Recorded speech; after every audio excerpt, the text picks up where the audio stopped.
చెప్పండి అమ్మా, ఏమైంది? బాగా ఫీవర్ సార్, విపరీతమైన ఒళ్ళు నొప్పి. ఏజ్ ఎంతమ్మా మీకు? సార్ చెప్పలేను సార్. అయ్యో, అంత సిగ్గుపడతావేందమ్మా? మీ వయసే కదా అడిగినాను.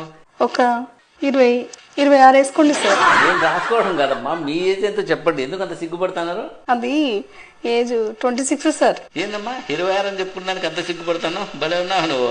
సరే, మందులు రాసిస్తాను. కాకపోతే ఈ మందులు చాలా పవర్ఫుల్. ముసలి వాళ్ళైతే తట్టుకోలేరు. అంత పవర్ఫుల్లా? అయితే 35 వేసుకొని ఈ డోస్ తగ్గించండి సార్.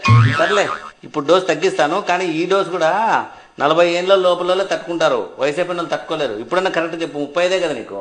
ఎందుకు సార్ అంత పవర్ఫుల్ మందులు? ఏదో 45 వేసుకొని కొద్దిగా డోస్ తగ్గించండి. ఎందుకమ్మా మాటి మాటికి ఏజ్ పెంచుతాను, డోస్ తగ్గిస్తాను? కరెక్ట్ ఏజ్ చెప్పు, ఇప్పుడన్నా correct. Sir last and final 50 రాసుకోండి. ఇంకా అంతకంటే పెంచలేను. రాసిస్తే రాసేయండి, మందులు లేకపోతే లేదు. ఏందమ్మా 50 ఏళ్ళ 26 అని చెప్పి బేరం మొదలు పెడుతుంది. భలే ఉన్నావు. వయసు రాయకండి.